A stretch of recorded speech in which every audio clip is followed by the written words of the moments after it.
Hi, I'm Heyzeus, and it's not every day when someone links me to a Reddit thread in the morning and I'm making a video about that thread in the evening, but today is a special day. Now, this Reddit thread concerns the number one lowest float dragon lore in the world, and the guy who linked it to me is a bloke called Jake Lucky. I think he's ex-WWE based on that picture, but he also works for this news channel called Esports Talk. Really convenient if you're trying to keep up on CSGO news, and I can also confirm that this channel actually has a giraffe hosting its news programs. It's really cool. But anyway, this thread doesn't just mention the lowest float dragon lore in the world, seen here in this picture with some color correction that I think skews way too much towards the red. No, it deals with something even more landmark, because this shit is going on sale for 1 day, and 1 day only, for the special price of $42,069.69. Now,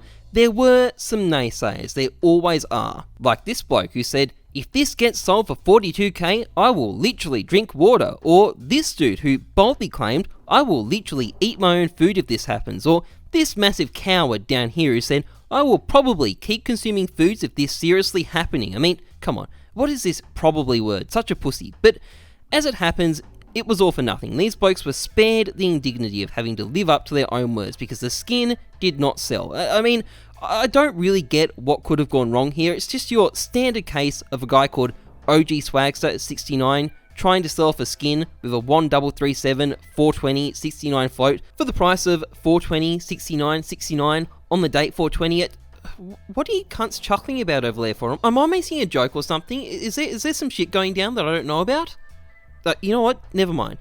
Leet as this alt may be though, I do have to say, I would always take a beer missionary over a 420 and a 69. Call me old fashioned, but that's just how I do things. But hey, that isn't really what I want to focus on at the moment. You see, my true calling here is to explain the dankness and meminess of this skin, because this probably looks like a kind of odd float for someone to just get dropped. In fact, a rough calculation on my part, assuming an even spread of floats across the entire range, your odds of getting dropped a skin with this float is something like 1 in 7 trillion, or at least that's my rough estimate, which might not be entirely accurate, but given we're talking in these sorts of numbers, it's probably not terribly surprising to hear that this skin, the number one lowest float dragon lore in the game and the dankest skin in existence, was crafted.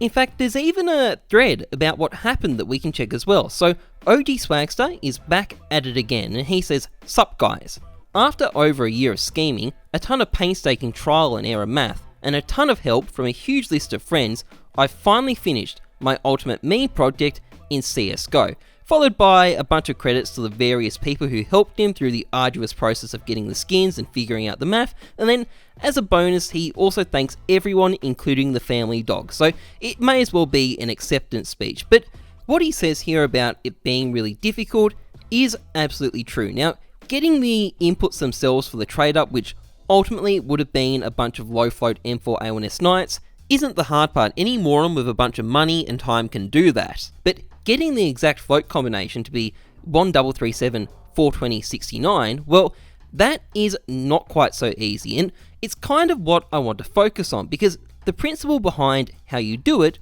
can also be applied to pretty much any meme craft you're going for, and it might be tricky, but it also isn't quite as tricky as it first sounds, and I'm going to explain how it all works. So, first of all, just for anyone who doesn't understand what a float is essentially the wear value on a CSGO skin. They can be any value between 0 and 1. 1 indicates the maximum possible wear, 0 indicates not being worn at all, and most skins will only have a certain range available, so an Acid Fade can only cover a tiny part of it, and AK-47 Empress can cover the whole thing, and in the case of a Dragon Lore, we're in the 0 to 0.7 range.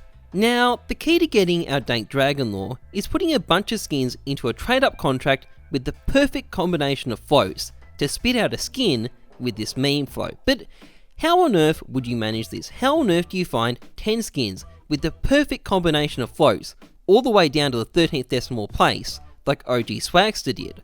Well, the good news is you don't really. In fact, at the end of the day, you only really need one skin to be perfect because we can manipulate the math here to our benefit. So the trade-up contract decides what float your output is based on the average float of the 10 skins you put in, and following a pretty simple formula, so average float times by maximum possible float minus minimum possible float plus the float minimum, which might look complicated, but for the Dragon Lore, it's literally just average float times by 0.7. So it's pretty simple, and to work out what average float you need to put into the trade up to get our dank mean float, well, all we have to do is reverse engineer things. So we divide the float we want at the end by 0.7, the float range, the float max minus the float min, and this equals this big long string of numbers down the bottom here. So great, we have the average float that we need. So how do we go about working out what skins we need? Well, first of all,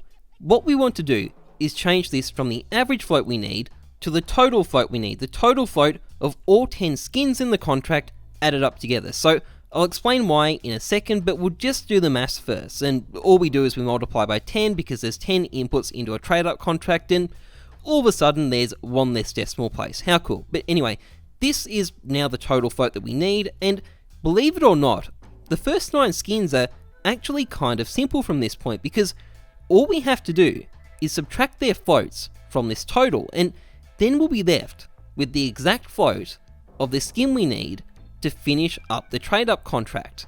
And so long as this final number is something achievable, i.e. it's not a negative number and it's something you can realistically find, well, all you really need to worry about is this final skin. Now, the Swagster did this trade-up contract using all M4 AONS Knights as far as I can tell. So back to our hypothetical, let's say we've bought 9 M4 AONS Knights with a float of 0.000018. Now, obviously, in practice, these would be a bunch of different floats, and there's other practical problems right now, like these skins literally not existing, and even if they did, it'd be super expensive and super difficult and time-consuming to find. But hypothetically, assuming we've done this, all we have to do is to subtract the floats from these off the total float, and shebang-a-bang, we're now left with this string of numbers, and that is quite literally the float we need on the final skin to get the elite, pot-smoking, mutual oral sex practicing, #1 lowest float dankest AWP. Quite literally, that's it. That's how you work out the float you need to do the trade up. The math really is that simple. Now, having said all this, getting that one skin with this exact float to the 13th decimal point is on its own still a really massive fucking difficult thing to do. Not fun at all, not simple at all, and it's impressive that the Swagster even pulled it off. Really impressive in all honesty. No wonder it took him about a year. So due credit, and a lot of due credit where due credit is due. Anyway, that is pretty much it for this video. If you enjoyed it, please like, comment, subscribe. Also, you can find a referral link and a code for Loot Bear in the description. Otherwise, trust the numbers, not your guts. I'm Heyzeus. Thanks for watching. See ya.